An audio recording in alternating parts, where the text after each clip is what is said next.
안녕하세요. 제주대학교 고관표입니다. 지금부터 수술 전후 혈당 관리 노하우에 대해서 말씀드리겠습니다. 수술 전후 혈당 관리는 내분비 의사뿐만 아니라 모든 내과 의사들이 많이 접하는 문제입니다. 근데 이에 대한 가이드라인은 별로 없는데요. 이유는 이에 대한 연구가 많지 않고 특히 에비던스 레벨이 높은 대규모 RCT 연구가 거의 없기 때문에 그렇습니다. 당뇨병 환자는 문제가 많이 생기기 때문에 수술받는 경우도 흔하다고 돼 있고, 통계상 당뇨병 환자의 50%가 일생에 한 번 이상의 수술을 받는다고 돼 있습니다. 당뇨병 환자가 수술하게 되면 입원 기간이 길고 의료비 지출이 많고 사망률이 높다.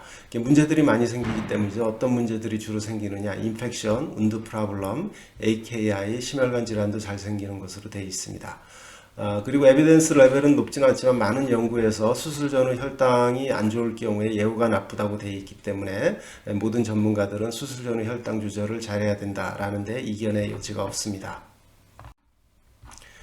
수술 전후 혈당 조절이 불량할 경우에 예후가 안 좋다는 데이터들을 살펴보겠습니다. 이 연구는 미국 포틀랜드의 세인트 빈센트 병원에서 발표한 논문입니다. 이 병원이 수술 전후 혈당 조절에 대한 많은 연구들을 발표했는데요. 주로 심장 수술, KBG를 받은 환자에서 분석을 하였습니다. 많은 환자를 대상으로 관찰 연구이긴 한데, 수술 전후 혈당이 높을수록 이렇게 입원 중 사망률이 증가한다. 특히 심장과 관련된 심장 문제로 인한 사망이 많은 것으로 이렇게 보고를 하였습니다. 네, 그리고 수술 환자는 아니지만 어큐트 MI 환자도 혈당 조절이 불량하면 사망률이 증가된다고 되어 있는데 디가미 연구입니다. 여기서 보면 어큐트 MI를 진단받은 약 700명의 환자를 인슐린 인퓨전 또는 서브큐 인젝션으로 혈당 조절을 철저히 한 경우와 그리고 컨트롤 그룹을 비교했을 경우 인슐린을 주입해서 혈당 조절을 철저히 한 경우가 1년 후에 이렇게 사망률이 현저하게 줄어든다. 이 사망률의 감소는 최대 5년까지도 이렇게 유지가 됩니다. 그래서 이 디가미 연구를 통해서 어큐트 MI 환자에서 혈당 조절이 중요하다라는 게 인식이 되었고, 그렇지만 아쉽게도 디가미 2 연구에서는 이러한 파지티브 결과가 나오지 않았습니다. 네, 그러면은 수술 전후에 혈당을 어느 정도로 조절을 해야 될 거냐, 그 수치의 문제인데, 이 정확한 수치를 제시할 만한 대규모 RCT 연구가 없습니다. 그러나 많은 관찰 연구들 또는 케이스 컨트롤 스터디에서 보면 수술 전후 혈당이 200을 넘어갔을 때 인펙션이라든지 딜레이드 운드 힐링 이런 문제들이 증가된다라고 돼 있어서 현재 200 이하를 권고 기준으로 삼고 있고요. 그리고 더 객관적인 혈당 조절 기준은 당화혈색소죠. 당화혈색소 기준에 대한 연구는 거의 없는데 일부 케이스 컨트롤 스터디에서 8% 이상이면 인펙션, 운드 프로블럼이 증가된다. 근데 통계적으로 유의하지는 않습니다. 그래서 혈색소 수치로 얘기할 때는 보통 8%로 이렇게 얘기를 하고 있습니다. 네, 어큐트 MI 환자에서의 혈당 조절 기준에 대한 논문인데, 여기 보면은 혈당이 200 이상일 때 모탈리티가 증가되는 것으로 200 이하에서는 모탈리티가 감소되고, 그래서 수술 전후 환자뿐만 아니라 어큐트 MI 환자에서도 이 논문에서는 200 이하로 유지하는 게 좋다라고 제시를 하고 있습니다. 네, 그리고 여기 이 관찰 연구, 케이스 컨트롤 연구에서도 보면은 당뇨병 환자에서 운드 KBG 수술이니까 스터널 사이트 인펙션, 운드 인펙션이죠. 이게 당뇨병이 있는 경우, 특히 수술 전 혈당이 200 이상인 경우에 운드 인펙션의 위험도가 10배 이상 증가한다. 여기서도 200을 기준으로 제시하고 있습니다. 네, 이거는 다시 세인트 빈센트 병원에서 발표한 약 9,000명의 환자를 대상으로 레트로스펙티브하게 봤는데, 여기서도 보면은 수술 후 혈당이 200이 넘는 경우에 이렇게 인펙션이 증가되는, 운드 인펙션이 증가되는 것으로 돼 있죠. 250 이상에서는 더 현저히 많이 증가하고 있고, 그래서 여기서도 200 이상에서 이렇게 증가하는 데이터를 보여주고 있습니다.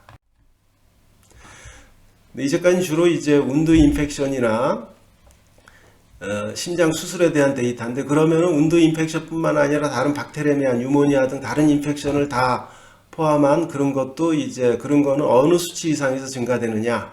이거는 이제 꼭 심장 수술뿐만이 아니라 보통 일반적인 일렉티브 서저리에서 보면은 이제 케이스 컨트롤 스타디이긴 한데요. 혈당이 220 이상에서 이런 운두 인펙션, 박테리아매를 비롯한 다양한 종류의 감염이 이렇게 현저하게 증가된다라는 그래서 이제 운두 인펙션뿐만 아니라 다양한 종류의 인펙션에서도 약 200 정도로 이제 혈당 조절 기준을 잡고 있습니다.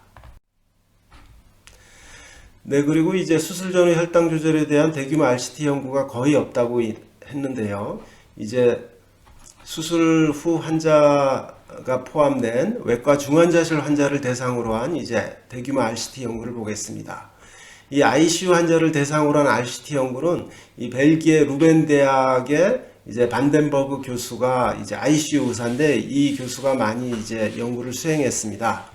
그 외과 중환자실 환자니까 수술 환자도 꽤 많이 포함이 되어 있죠. 이 경우에 이제 인슐린 IV 인퓨전을 통해서 혈당을 110 이하로 아주 철저하게 조절했을 때 기존에 알려진 기준, 그러니까 180, 200 정도로 컨벤셔널하게 조절한 그룹보다 ICU 있는 동안에 생존율이 향상이 되고 그리고 일반 병도로 올라온 후에 이제 서바이벌도 이렇게 개선된다는 좋은 결과를 발표했습니다. 그래서 상당히 센세이션을 불러일으키고 기존에 알려진 200 이하가 아니라 110 이하로 더 스트릭트하게 조절해야 되지 않느냐 이런 얘기가 나오게 됩니다.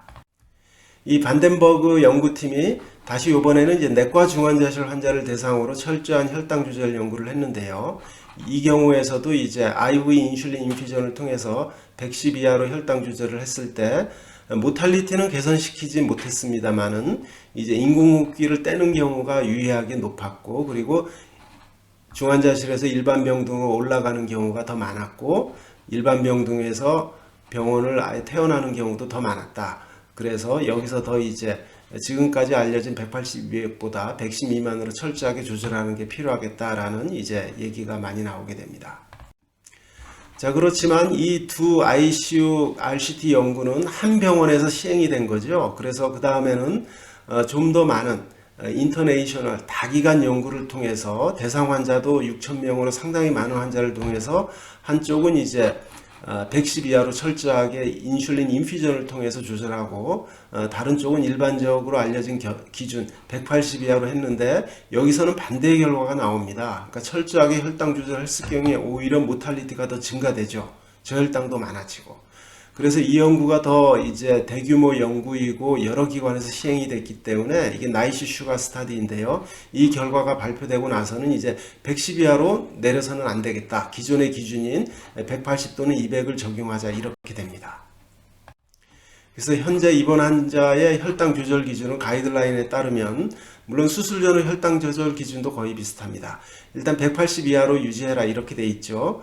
그렇지만 이제까지 이제 혈당 조절이 예후에 영향을 미친다는 연구들이 주로 수술 전후 환자들 또는 이제 심장 환자들에서 좋은 데이터들이 보였기 때문에 수술 전후나 심장 수술 환자들에서는 조금 더 스트릭트하게 140 이하로 조절해도 되겠다 이렇게 제한적으로 제시를 하고 있습니다. 네, 그래서 현재 평균 혈당은 180 또는 200 이하를 권고하는데 그럼 당화혈색소는 얼마냐? 저희가 컨설트를 볼 때 혈당 자료가 많지 않으면 이제 당화혈색소로 결정을 할 수밖에 없죠. 그래서 8%를 제한하고 있는데 왜냐하면 8%의 평균 혈당이 183 정도이기 때문에 혈당 자료가 많지 않을 때는 당화혈색소 8%를 기준으로 잡으시면 되겠습니다. 자, 실제적인 부분으로 돌아와서 당뇨병 환자가 수술하기 전에 어떤 부분을 이제 확인해야 될 것이냐. 1형인지 2형인지를 먼저 확인을 해야 되고요. 왜냐하면 1형은 이제 DKA가 잘 오고 인슐린을 IV로 번거롭지만 해야 되죠.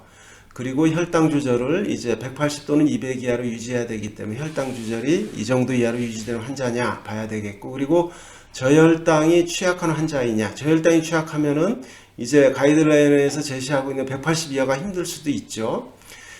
그리고 이제 심장 질환이 있는 경우 혈당 조절하고 얘와 관련이 많이 되기 때문에 특히 당뇨병 환자는 체스트페인을 호소하지 않는 사일런트 이스케미아가 많아서 이러한 관상동맥 질환이 있는지 심근병증이 있는지 잘 확인을 해야 되겠습니다. 그리고 수술하고 마취의 종류. 왜냐하면 메이저 서저리가 마이너 수술에 비해서 혈당이 더 많이 오르는 것으로 되어 있고요. 마취도 전신 마취가 국소 마취에 비해서 여러 가지 스트레스 호르몬이나 사이토카인들에 의해서 혈당이 많이 오른다고 되어 있습니다. 그리고 sepsis 환자라든지 TPN을 받는, 그리고 스테로이드를 투여받는 경우도 혈당이 더 많이 오르기 때문에 확인이 필요합니다. 심전도 확인을 통해서 심장 상태 알아야 되겠고요. AKI가 스스로 발생할 수 있으니까 심기능 전해질 필요하고, 혈당 조절을 객관적으로 확인하기 위해서 당화혈색소 확인이 필요합니다. 네, 수술 전후 혈당 조절을 180 또는 200 이하로 해야 되는데 어떤 인슐린 공급 방법을 쓸 것이냐. 이제까지 연구들은 대부분 IV 인슐린 인퓨전을 통해서 이제 좋은 결과를 보였습니다. 그래서 IV 인퓨전을 하는 방법이 원칙적인 이상적인 방법인데, 실제 이게 저혈당을 유발하고 번거로워서 일반적으로는 사실 피하 인슐린 주사를 많이 쓰고 있죠. IV로 인슐린을 주는 경우에는 굳이 비싼 인슐린 아날로그를 쓸 필요가 없습니다. 레귤라 인슐린을 쓰면 되고요. 그리고 포도당을 같이 공급하는 게 원칙입니다. 왜냐하면 MPO를 하기 때문에 카타볼릭 스테이트가 돼서 패스트 에너지로 쓰니까 일령 당뇨인 경우에는 DK가 잘 생길 수가 있죠. 그리고 IV로 인슐린이 들어가기 때문에 저혈당이 올 수 있어서 이러한 이유로도 포도당을 같이 공급하는 게 원칙입니다. DKA 환자는 MPO 또는 이제 수술받을 때 DKA가 잘 올 수 있는데, 그래서 이런 DKA를 예방할 수 있는, 카타볼리즘을 막을 수 있는 포도당 양이 하루에 120g으로 알려져 있습니다. 그래서 5% 솔루션을 사용하는 경우에는 1리터짜리 2병 반을 하루에 주입하게 되면 120g의 이제 글루코스를 사용할 수 있어서 DKA를 막을 수 있다고 얘기할 수 있습니다.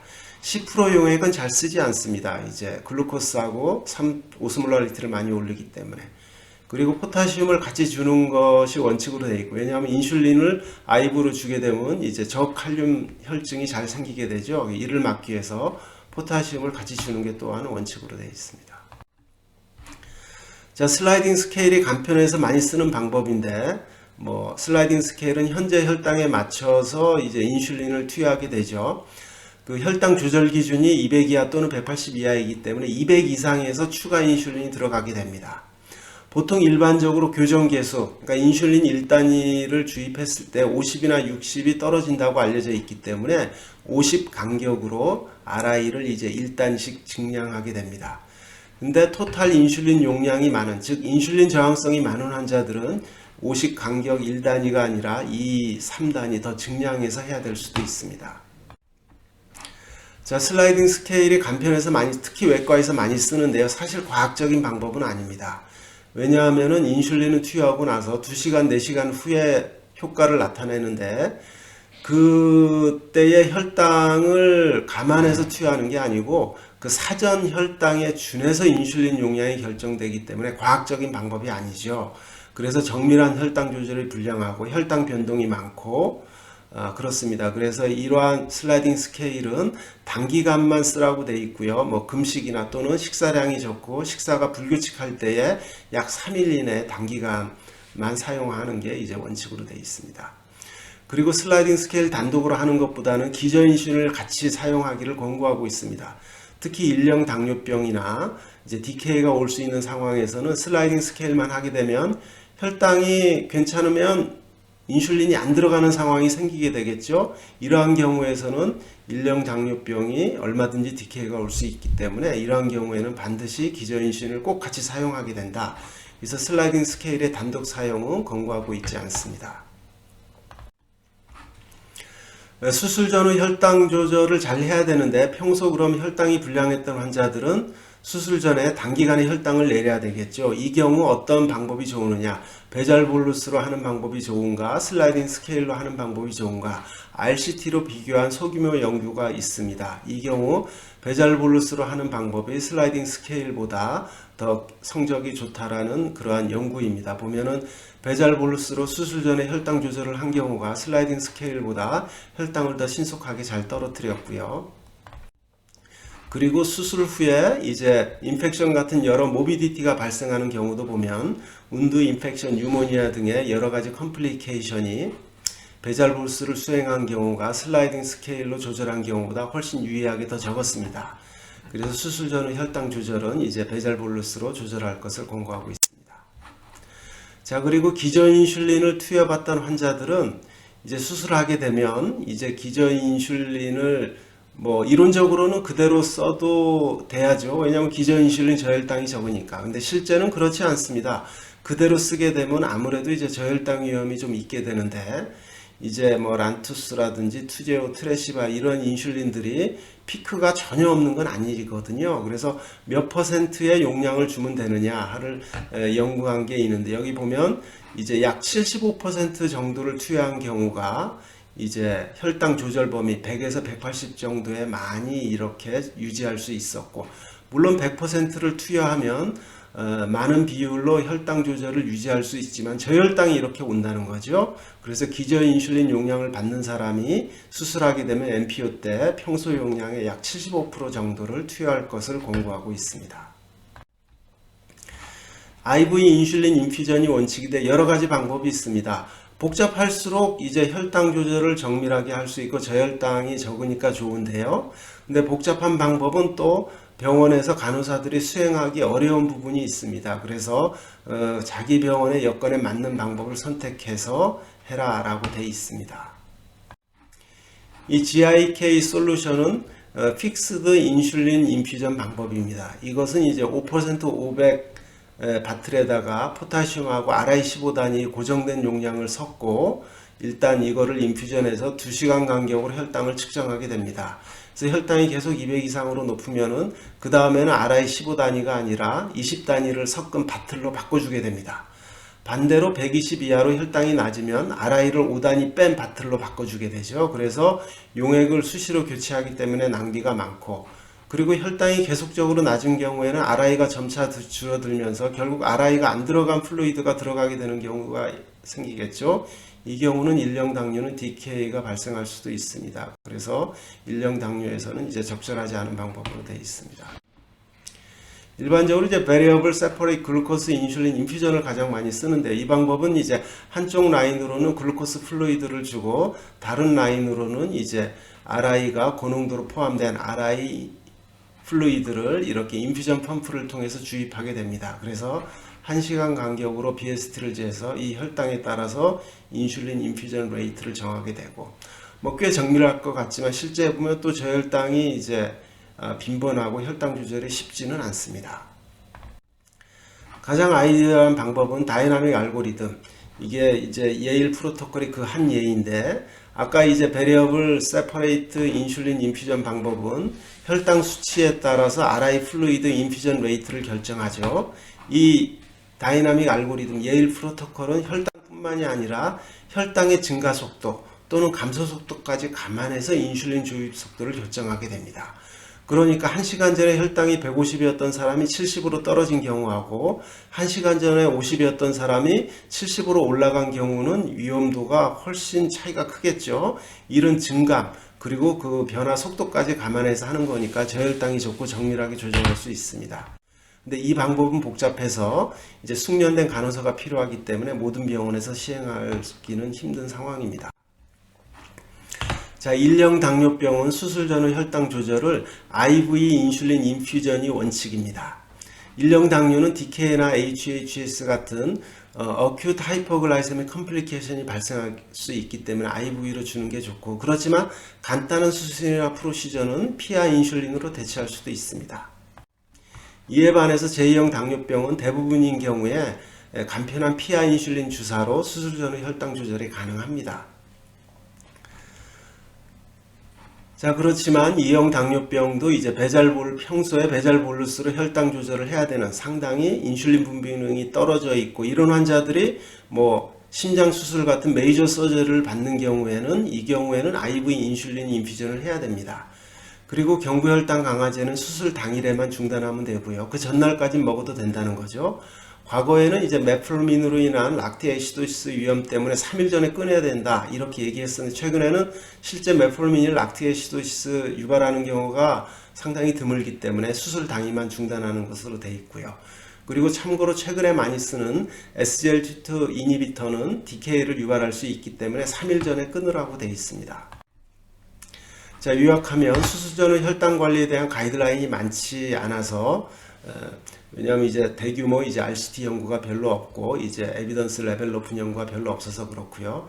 수술 전의 혈당 조절은 잘해야 되고 불량할 경우에는 문제되는 게 흔히 이제 인펙션이라든지 상처 회복 지연 이런 것들이 문제가 되겠습니다. 뭐 사망률이 증가되거나 뭐 MI 심혈관 질환이 발생할 수 있다라는 데이터도 있지만 이런 것들은 대개 수술로 1년 또는 뭐 3, 4년 지난 상당히 오랜 시간 후의 아웃컴이기 때문에 일반적으로는 인펙션 운드 프라블럼이 이제 대표적인 문제다라고 얘기할 수 있고, 아직까지 여러 연구에 근거해서 수술 전의 혈당 조절은 180 이하를 권고하고 있고요. 110 이하의 철저한 혈당 조절은 피하라고 되어 있습니다. 당화 혈색수로는 8% 이하를 잡으면 되겠습니다. 혈당 조절 방법은 IV 인슐린 인퓨전으로 하는 게 아이디어한 방법이지만 좀 번거로워서 피하로 많이 하고 있고, 일령이거나 뭐 메이저 오퍼레이션인 경우에는 IV 인슐린 인퓨전이 바람직하지만 그 외 대부분인 경우에는 PI 인슐린으로 충분하다고 되어 있습니다. 인슐린 인퓨전 방법도 여러 가지 방법이 있는데 복잡한 방법일수록 더 이론적으로는 좋겠지만 숙련된 간호사가 필요하고 그러기 때문에 자기 병원의 현실에 맞는 이렇게 방법을 선택할 것을 얘기하고 있습니다. 기저 인슐린 맞는 사람은 이제 수술하게 될 경우에는 평소 용량의 25%를 감량한 75% 정도를 투여하면 된다고 되어 있습니다. 마지막으로 간단한 정리의 두 가지를 보겠습니다. 59세 남자가 조인트 인펙션으로 수술하기 위해서 입원했습니다. 그러니까 메이저 오퍼레이션은 아니죠. 수술도 스파이널 아네스테이지아, 로컬 아네스테이지아의 일종입니다. 경구혈당 강화제 3제로 조절하고 있고, 혈당을 보니까 106, 293, 108, 94, 180을 넘는 경우가 한 번 있긴 있었지만 전체적으로는 이제 혈당 조절 기준인 200 이하로 조절이 되고 당화 혈색수도 8% 이하입니다. 그래서 이 환자에서 답변을 이 정도 혈당 수준은 괜찮다라고 이제 수술 마취의 금기가 아닙니다라고 썼고요. 그리고 수술 시에 슬라이딩 스케일 할 것을 권고하였습니다. 슬라이딩 스케일 단독보다는 기저 인슐린을 이렇게 같이 쓰도록 하였고, 그리고 인슐린 줄 때는 항상 글루코스가 들어가 있는 5% 플루이드를 같이 주는 게 좋다 그랬죠. 그래서 RI를 같이 섞어주고, RI 섞어줄 때는 글루코스 10g당 RI 1단위의 비율로 섞어주면 되고요. 포타시움도 섞어주는 게 원칙이지만 당뇨병 환자는 타입 4 레날 튜뷸라 엑시도시스 때문에 포타시움 올라가 있는 경우가 많아서 현실적으로 포타시움을 섞어주기가 힘든 경우가 많습니다. 자, 두 번째 증례입니다. 경추 수술을 위해서 입원했는데 이 환자도 3제를 하고 혈당을 보니까 꽤 높아요. 혈당 조절 기준인 180 또는 200보다 높습니다. 당화 혈색소도 8%보다 높고요. 이 환자는 혈당 조절이 불량하기 때문에 가능한 혈당을 기준치하로 호전하고 수술할 것을 권고하였습니다. 그래서 수술 전까지 베잘볼루스로 인슐린 다회 치료하고 평균 혈당이 180 이하 되면 수술하는 게 좋겠다. 그래서 기저 인슐린하고 초속효성 인슐린을 처방해서 혈당을 낮출 것을 권고하였고, 경구혈당 강화제는 수술 당일만 빼고는 그대로 투여할 것을 지시하였습니다. 근데 이 환자가 일렉티브 서저리가 아니라 응급수술이면은 해야 되겠죠? 왜냐하면 응급수술 꼭 필요한 수술인데 혈당이 높다고 수술하지 말라라고 할 근거는 없거든요. 그러니까 혈당이 불량했을 때 수술로 문제되는 게 대부분 이제 인펙션이라든지 운드 프라블럼입니다. 그러니까 위중한 수술이나 급한 수술은 하도록 해야 되겠죠. 단 이 경우에 환자한테 평소 혈당 조절이 불량해서 수술 후에 인펙션이나 상처 문제가 생길 수는 있다라고 설명을 하고 수술을 진행하시면 되겠습니다. 네, 제 강의는 여기까지입니다. 경청해 주셔서 감사합니다.